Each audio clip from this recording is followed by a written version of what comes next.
So you're starting a pest control business or a wildlife company and you're wondering, how should I go about pricing my service, specifically your wildlife removal services? We're going to get into that real quick right now. So I'm getting ready to head out this morning real quick, and we got, about a dozen, not quite a dozen, but like 10 stops or so today. One of them is setting up a live trap to catch a possum. And I realized, I was like, man, I've talked a lot about like exclusion services, things of that nature, but I haven't really discussed a whole lot on the channel how I price my live trapping service specifically. We had a YouTube video where I showed you guys where we caught skunks and things like that, but again, we didn't talk about the pricing.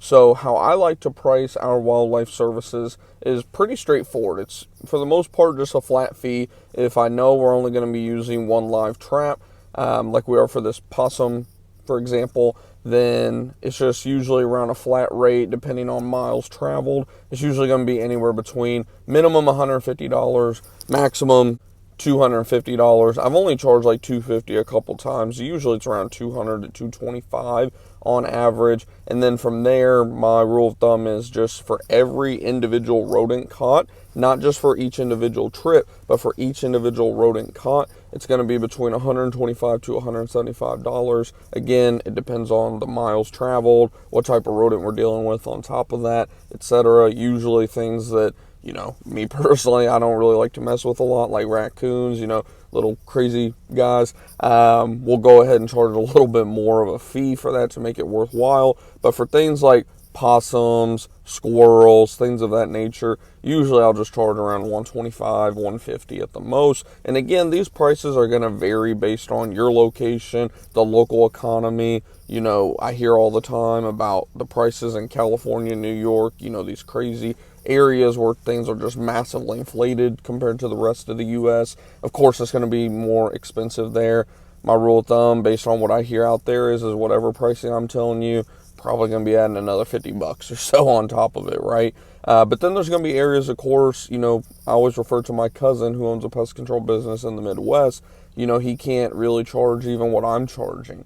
Instead of $125 to $150 for a removal, he's probably going to charge, I think, like $75 to $100. So again, just fill out your market more than anything.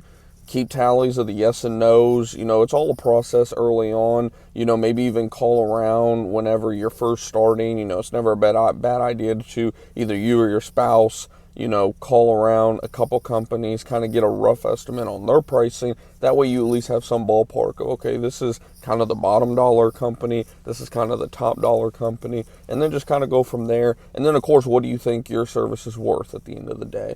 Now, you don't want to get too crazy with that, of course, but at the end of the day, what you and your company, are worth and what you stand for and all that type of stuff. That's a subject for a whole different video, but like I said, just wanted to come at you guys with this quick video from the truck. Been a while since we actually did a video on the truck while I'm either out in the field or on my way to a job or whatever the case may be. So this was on my mind because I was like, I don't think I ever did a video about how I price my wildlife removal, specifically the removal trapping side of things. Just a quick little video for you guys today. Hopefully you guys are having a great start to your week. Hopefully you're having a great holiday season. Hopefully you're staying healthy. I pray that you all, stay healthy, stay wealthy, go out there and get your money, provide for your family, get the life that you and your family deserve. If you're not already subscribed, do me a favor, subscribe below, hit the bell icon, all that good stuff so you don't miss any of our live streams. We go live for Q&As and all that type of stuff for you guys at least once or twice a week. We're trying to do it more frequently, especially in the slower months and whatnot.